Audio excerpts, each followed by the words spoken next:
আমার একটা ছোট ভাই ছিল। সে ক্লাস ষষ্ঠ শ্রেণীতে পড়ে। সে আমাকে প্রায় বলতো, আপু আমি তোমাকে বিয়ে করতে চাই। তার মুখে এসব কথা শুনে আমি বলেছিলাম এ হয় না।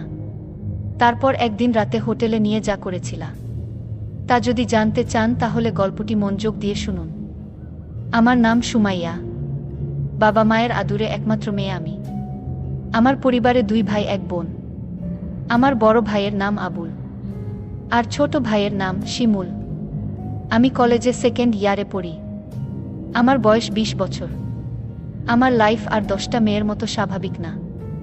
অনেকেই বাজে মন্তব্য করতে পারেন। কিভাবে বিচার করবেন সেটা আপনাদের ইচ্ছা। আমি কলেজের 1st ইয়ারে পড়ি। আমার ছোট ভাই শিমুল মাত্র ক্লাস 6ষ্ঠ শ্রেণীতে পড়ে। শিমুলকে আমি ছোটবেলা থেকে অনেক স্নেহ করতাম। শিমুলকে আমি বোকা ভাবতাম, কারণ ও সব সময় বোকা হয়ে থাকত। আমরা 2 জন একই রুমে থাকি। শিমুল ভূতের গল্প পছন্দ করে। শিমুল যখন ছোট ছিল তখন আমি ওকে ভূতের গল্প পড়ে শোনাতাম। শিমুল ভূত এবং ভূতের গল্প ভয় পায়। শিমুলকে যখন ভূতের গল্প শোনাতাম তখন গল্প শুনে ভীষণ ভয় পেত, কিন্তু তারপরেও গল্পগুলো শুনত। কলেজে ওঠার পর আমার মনটা সবসময় অস্থির হয়ে থাকত। কলেজের ছেলেগুলো সবসময় আমার পেছনে লেগে থাকত। আমি কাউকে পাত্তা দিতাম না, কারণ আগে মনে করতাম আমার পরিবারের সবাই খুব সম্মানিত। আমার উচিত আমার পরিবারের সম্মানটা ধরে রাখা। একদিন শিমুল কোনো এক ভূতের ছবি দেখে মোবাইলে। মুভি দেখে ও ভীষণ ভয় পায়। এতটা ভয় পায় যে নিজের বিছানায় একা ঘুমাতে ভয় পাচ্ছিল। শিমুল আমার কাছে এসে রিকোয়েস্ট করে যাতে আমি ওর সাথে গিয়ে ঘুমাই। আমি প্রথমে ওকে নিয়ে খুব হাসাহাসি করি, কিন্তু আমি দেখি ও সত্যিই ভয় পেয়েছে। কিছুতেই একা ঘুমাতে যাবে না। কিছু উপায় না পেয়ে আমি ওর সাথে শুতে গেলাম। আমার উদ্দেশ্য ছিল এই যে শিমুল ঘুমিয়ে পড়লে আমি নিজের বিছানায় ফিরে আসব। অনেকক্ষণ হয়ে গেলে আমি ভাবলাম শিমুল ঘুমিয়ে পড়েছে। নিঃশব্দে ওর বিছানায় ছেড়ে নিজের বিছানায় চলে এলাম। কিছুক্ষণ পর শিমুল ঘুম থেকে উঠে বসে। আমি দৌড়ে নিজের বিছানায় ছেড়ে ওর কাছে গেলাম। ও ভয়ে চিৎকার করছে। আমি শিমুলকে বললাম, কি হয়েছে তোর? শিমুল বলল, আপু তুমি আমাকে রেখে অন্য রুমে চলে গেলে কেন? আমি একা একা থাকতে ভয় পাই। তাছাড়া আমি ভূতকে বেশি ভয় পাই। ও কান্না করা শুরু করছে। আমি শিমুলকে সান্ত্বনা দিয়ে বললাম, লক্ষ্মী ভাই আমার, তুই আর কাঁদিস না। আমি কথা দিলাম কাল থেকে তুই আমার রুমে একসাথে ঘুমাবি। সত্যি বলছো আপু? কাল থেকে আমি তোমার রুমে ঘুমাবো? হ্যাঁ সত্যি বলছি। আমার ভাই একা একা রুমে ভয় পেয়ে কষ্ট পাবে, এটা আমি চাই না। আমি বুঝতে পারলাম ও ভীষণ ভয় পেয়ে আছে। আমি কোনো উপায় দেখলাম না। শিমুলের পাশে শুয়ে পড়লাম। শিমুল কিছুক্ষণ পরে ও চিৎকার মেরে উঠল। আমি বললাম, কি হয়েছে শিমুল? শিমুল বলল, আপু আমি ভূতের স্বপ্ন দেখেছি। শিমুল তখন ভয় পেয়ে গেল। আমি বললাম, আমি তো তোর পাশে আছি। শিমুলকে আমি যতখানি বোকা ভেবেছিলাম আসলে সে ততখানি বোকা না। এখন থেকে প্রতি রাতে শিমুল আমার রুমে ঘুমায়। একদিন রাতে শিমুল আমাকে এমন একটা কথা বলল যা শোনার পর আমার দম বন্ধ হয়ে আসছিল। ও আমাকে বলল, আপু তুমি অনেক সুন্দর। আপু আমি তোমাকে বিয়ে করতে চাই। আমি বললাম, বোকা তুই এসব কি বলছিস? আমরা বিয়ে করতে পারবো না। কেন আমরা বিয়ে করতে পারবো না? আমি বললাম, কারণ আমরা ভাই বোন। শিমুল জিজ্ঞাসা করল, ভাই বোন হলে কেন বিয়ে করতে পারবে না? আমি বললাম, যাদের মাঝে রক্তের সম্পর্ক আছে তারা একে অপরকে বিয়ে করতে পারে না। ধর্মে নিষেধ আছে, না মানলে পাপ হয়। শিমুল বলল, নবী আদমের যুগে তো তারা বিয়ে করেছিল। শিমুলের কথা শুনে চমকে উঠি। শিমুলকে জিজ্ঞাসা করি, কে ওকে বলেছে এসব? শিমুল বলল, ওকে কেউ বলেনি, ও নিজে অন্য একজনের কাছ থেকে জেনেছে। শিমুল আমায় বলল, আপু যদি বিয়ে করতে না পারো তাহলে আমি তোমার কাছে একটা কিছু চাইব। আমি বলেছিলাম, কি চাইবি বল, আমার কাছে থাকলে অবশ্যই তোকে দিব। শিমুল বলল, আপু আছে তোমার কাছে, তুমি প্রমিস করো দিবে। আর যদি তোমার কাছে না থাকে তাহলে আমার কোনো আপত্তি নাই। আপু আরও একটি কথা বলতে চাই তোমায়, তুমি কি জানো? আবুল ভাই প্রতিদিন রাতে মায়ের ঘরে যায় এবং কি করে তা কি তুমি জানো? আমি শিমুলের প্রতিটা কথা শুনে আমার বিরক্তবোধ লাগছে। আমি শিমুলকে বললাম, আবুল প্রতিদিন রাতে মায়ের ঘরে গিয়ে কি করে বলতো? তখন ও যা বলল, আপু বাবা মায়ের সাথে যা করে দাদাও তা করে।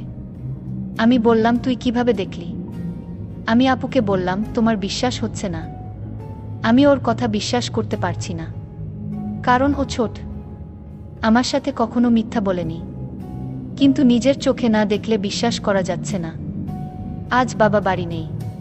শিমুলকে বললাম, আজ বাবা বাড়ি নেই, আজও আবুল দাদা মায়ের ঘরে গিয়েছে কিনা। শিমুল বলল, ও আবুল দাদাকে মার ঘরে ঢুকতে দেখেছে। আমি সিদ্ধান্ত নিলাম আবুল মায়ের ঘরে গিয়ে কি করে তার রহস্য জানতে হবে। আবুলকে নিয়ে মায়ের ঘরের সামনে গেলাম। মায়ের ঘরের দরজা ভেতর থেকে লক করা। আমি কি জানালার দিয়ে চোখ রাখলাম। এ দৃশ্য দেখার পর শিমুলের কথা শতভাগ বিশ্বাস করলাম। শিমুল আমাকে বলল, মা আর দাদা এই ঘরে কি করে? আপু আপু তখন রাগান্বিত হয়ে বলল, কি করে সেটা আমার মুখ দিয়ে বলতে হবে নাকি? তুই দেখিসনি? তুই কি অন্ধ নাকি? আমি আপুকে বললাম, আপু তুমি আমার সাথে রাগ করছো কেন? আমি আবার কি করলাম আপু? কাল বাবা আসলে আমি বাবাকে বলে দিব মা আর দাদার কথা। বাবা জানলে বাবার মনে অনেক কষ্ট হবে। আমাদের সুন্দর পরিবারটা নষ্ট হয়ে যাবে। আমাকে এই পরিবার বাঁচাতে হবে। আমি শিমুলকে ঘরে নিয়ে আসলাম। শিমুলকে বললাম, আমাদের পরিবার একটা সম্মানিত পরিবার। আমাদের ঘরের কথা বাহিরের মানুষ জানলে আমাদের সম্মান নষ্ট হয়ে যাবে। ঠিক আছে আপু, আমি বাবাকে কিছু বলবো না। শুধু তুমি যদি আমার একটা কথা রাখো, আমি আমার পরিবারকে বাঁচাতে। আমি শিমুলকে বললাম, তুই বল তোর মনের কথা, আমি রাখব। শিমুল তখন আমায় জিজ্ঞাসা করল, সবাই পারলে আমরা কেন পারবো না? কি করতে হবে সেটা বলবি তো? আমি বললাম, আপু তোমার কাছে একটা রাত ধার চাই। তুমি কি দিবে? আপু বলল, রাতে আবার কি করবি? যা বলবি ঘুরিয়ে না বলে সোজা বলে ফেল। আমার ছোট ভাই তখন বলল, আপু দাদা আর মা যা করে আমরা তাই করব। শিমুল, তোর কি মাথা ঠিক আছে? তুই কি বলছিস একবার ভেবে দেখেছিস? আমি আপুকে বললাম, তুমি আমার কথা রাখবে কি সেটা বলো। আমি বললাম, নিয়ম নেই। শিমুল জানতে চাইল, নিয়ম কারা বানায়? আমি বললাম, বড়রা। শিমুল বলল, বাবা সবার বড়। শিমুল বাবাকে বলে নিয়ম বানাবে। শিমুলকে বাবার কাছে যাওয়া থেকে আটকাতে হবে। কিন্তু শিমুলকে কোনোভাবে বোঝানো যাচ্ছে না। আমি ভাবলাম, শিমুল খুব বড় নয়, সবে ক্লাস 6 শ্রেণীতে পড়ে। তাছাড়া ও বোকা, মানসম্মান বিষয়ে তার কোনো জ্ঞান নেই। আমি বললাম, আমি যদি শিমুলের কথা রাখি, তাহলে ওকে চুপ রাখা যাবে, মা আর দাদার ঘটনা বলা যাবে না। আমি বললাম, শিমুল তোর কথায় আমি রাজি, তবে একটা শর্ত আছে। শিমুল বলল, কি শর্ত আপু?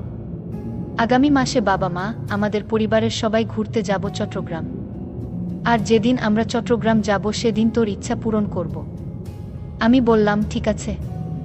আমি সেই অপেক্ষায় রইলাম। 1 মাস পর বাবা আর মা আমাদের সবাইকে ডেকে বললেন তারা চট্টগ্রাম যাবেন ঘুরতে। তাই আমাদের সবাইকে জানিয়ে দিলেন। আমি বাবার কথা শুনে আমার অনেক ভালো লাগছে। এতদিন পর আমার মনের ইচ্ছা পূরণ হবে। আজকের মতো আমি খুশি কোনোদিন হয়নি। আমরা চট্টগ্রামের উদ্দেশ্য করে রওনা দিলাম। তারপর চট্টগ্রামের এক হোটেলে গিয়ে আমাদের পরিবারের সবাইকে নিয়ে উঠলাম। শুধু 2টো রুম ভাড়া নিতে পারলেন। বাবা আর মা নিজেদের জন্য একটা রুম নিলেন, আর আমাদের 3 ভাই বোনদের জন্য অন্য রুমটা দিলেন। আমরা সারাদিন চট্টগ্রামের দর্শনীয় স্থান ঘুরলাম। সন্ধ্যায় ক্লান্ত হয়ে হোটেলে ফিরলাম। ফ্রেশ হয়ে খাওয়া দাওয়া সেরে যে যার রুমে চলে গেলাম ঘুমানোর জন্য। রুমে 2টো ডাবল বেড ছিল। একটাতে আমি শুলাম আর অন্যটাতে শিমুল আর আবুল দাদা। আমরা সবাই ক্লান্ত ছিলাম, তাই বিছানায় শুতেই চোখে ঘুম চলে এলো। আবুল দাদা ঘুমিয়ে গেছে, আমারও ঘুম ধরেছে। এমন সময় শিমুল আমার কাছে চলে এল। আমি কোথায় শোবো? আমার তো আবার ভূতেরে ভয় লাগে। আমি বললাম, তাহলে আমার পাশে এসে ঘুমাতে। বাইরে বৃষ্টি হচ্ছিল, পরিবেশটা ঠান্ডা ঠান্ডা ছিল। আমি আর শিমুল এক বেডে শুয়ে পড়লাম। রাত যখন গভীর হলো, আমি আপুকে কানে কানে বললাম, আপু আমার কথাটা মনে আছে তো? আপু বলল, মনে আছে। আপু বলল, এখন চুপচাপ ঘুমিয়ে পড়। আমি আপুকে বললাম, আপু ঘুমালে হবে, তাহলে তুমি যে আমায় কথা দিয়েছিলে তার কি হবে? আপু বলল, শোন, আজ তো পাশের বেডে আবুল দাদা শুয়ে আছে। বড় ভাই যদি জেগে যায় তাহলে সমস্যা হবে। আমি আপুকে বললাম, তাহলে এখন কি উপায়? আপু বলল, তুই চিন্তা করিস না, কাল এর একটা ব্যবস্থা করব। আপু, কাল কি ব্যবস্থা করবে? আজ পারলে না, এখন তুমি বলছো কাল পারবে। আমি তোরে কথা দিলাম তুই একদম ঠান্ডা মাথায় ঘুমা, দেখিস আমি সকালে কি করি। তারপর সকাল হলো। আমরা একটা রেস্টুরেন্টে গিয়ে সবাই খাবার খেতে বসলাম। খাওয়া দাওয়া সেরে আমি মাকে ডাক দিয়ে বললাম, মা আমরা আজ এক রুমে আবুল দাদাকে নিয়ে থাকতে পারবো না। আপু মাকে বুঝিয়ে বলল, মা কাল রাতে আবুল দাদা এমনভাবে নাক ডাকা শুরু করছিল আমরা সারা রাত ঘুমাতে পারিনি। আমার আর শিমুলের জন্য আলাদা একটা রুমের ব্যবস্থা করে দাও। আবুল দাদা বলল, আমি মিথ্যা কথা, আমি কখনো নাক ডেকে ঘুমাইনি। আবুল দাদাকে আমি বললাম, মা আপু ঠিকই বলেছে, দাদা রাতে প্রচুর নাক ডাকে, আমিও সারা রাত ঘুমাতে পারিনি। আমার খুব ভয় করে, তার চেয়ে বরং আমাদের অন্য একটা রুমের ব্যবস্থা করে দাও। বাবা বলল, ঠিক আছে, তারা যখন এত করে বলছে তাহলে তাদের জন্য আলাদা একটা রুমের ব্যবস্থা করে দিলেই ভালো হয়। আমি বাবার কাছে গিয়ে বললাম, অনেক অনেক ধন্যবাদ বাবা। বাবা তখন আমার আর আপুর জন্য আলাদা একটা রুম ভাড়া নিল। আমরা সবাই রাতের খাবার খেয়ে প্রত্যেকের রুমে গিয়ে শুয়ে পড়লাম। আমি আর আপু আলাদা একটা রুমে গিয়ে শুয়ে পড়লাম। রুমের বেড এত ছোট ছিল যে দুজন থাকা খুব কষ্ট হচ্ছিল। হঠাৎ দেখলাম আপু ঘুমিয়ে গেল। আমি আপুকে ডাক দিয়ে বললাম, এই আপু তুমি ঘুমিয়ে গেলে। আমি আপুকে জোরে জোরে ডাকতে লাগলাম। আপু আমার কথা শুনছে না। আমি রাগান্বিত হয়ে আপুকে বললাম, আপু তুমি উঠছো না কেন? কিছুতেই আপু আমার কথা শুনছে না। আমি আপুকে গ্লাস থেকে পানি নিয়ে তার মুখে ছিটা দিলাম, তাও আপু উঠছে না। আমি আপুকে বললাম, এই আপু আমি কিন্তু এখনই বাবাকে দাদার ঘটনা সব বলে দিব, তুমি যদি না উঠো। তাও দেখছি আপু উঠেনি। আমি ভয় পেয়ে গেলাম। আপু ঘুম থেকে কিছুতেই জাগাতে পারছি না। আমি আর কোনো উপায় না পেয়ে বাবাকে ডাক দিয়ে বললাম, বাবা আপুকে এই যে ডাকছি, আপু তো ঘুম থেকে উঠছে না। বাবা বলল, রাত অনেক হয়েছে, তোর আপু মনে হয় গভীরভাবে ঘুমিয়ে গেছে, যা তুই শুয়ে পড়, সকাল হলে ডাকতে হবে না, এমনিতেই উঠে যাবে। আমি বাবাকে বললাম, বাবা তুমি বিষয়টা বুঝতে পারছো না। আমি আপুকে পানি ছিটা দিলাম, তাও তো উঠছে না। মা তখন আমায় বলল, তুই কি বলছিস? মা তখন আমার সাথে আপুর রুমে আসলো। মা আপুকে ডাক দিল, কোনো সাড়া নেই। মা তখন চিৎকার করে উঠল। মা কান্না করা শুরু করে দিল, আমার মেয়ে আর বেঁচে নাই, ঘুমের ঘরে মরে গেছে, আমার কি সর্বনাশ হয়েছে। সবাই রুমে আসলো আর চিৎকার করে কান্না করতে লাগলো। কিন্তু আমার মনে সন্দেহ হচ্ছিল না, না আপু এভাবে মরতে পারে না। আমি এসব ভাবতে ভাবতে আপুর বিছানায় একটা চিঠি লক্ষ্য করলাম। চিঠিটা আমি খুলে পড়তে শুরু করলাম। চিঠিতে লেখা ছিল, শিমুল ভাই আমার, তুই আমাকে ক্ষমা করে দিস। আমি তোর কথা রাখতে পারিনি, কারণ দাদার ঘটনা দেখার পর থেকেই আমার মন থেকে বাঁচার ইচ্ছা চলে গেছে। সেদিনেই আমি সিদ্ধান্ত নেই, এই পরিবারে আমি বেঁচে থাকতে পারবো না, কারণ যেই পরিবারের সম্মান থাকে না, মায়ের কার্যকলাপ আমার কাছে ভালো লাগে না। আর তোকে আমি মিথ্যা আশা দিয়েছিলাম, কারণ আমি চেয়েছিলাম দাদা আর মায়ের বিষয়টা কেউ না জানুক। কিন্তু তুই বারবার আমায় বলছিলে, তোর কথা যদি আমি না রাখি তাহলে দাদা আর মায়ের কথা তুই বাবার কাছে বলে দিবি। আর আমি কোনো পাপ করতে চাইনি, তার চেয়ে বরং আমি উপারে চলে যাই। তুই যদি সত্যি তোর আপুকে পরকালে ভালো রাখতে চাস তাহলে দাদা আর মায়ের কথা কিছুতেই বাবাকে বলিস না। আমি আপুর চিঠির লেখা পড়ে আমি চিৎকার করে কান্না করছি আর বলছি, আপু তুমি একবার উঠে আসো, আমি আর কোনোদিন তোমাকে কিছু বলবো না, তাও তুমি উঠে আও। কিন্তু মানুষ মরে গেলে কি আর জীবিত হয়? প্রিয় বন্ধুরা, আজকের গল্পটি কেমন লাগলো তা কমেন্ট করে জানাবেন। ধন্যবাদ।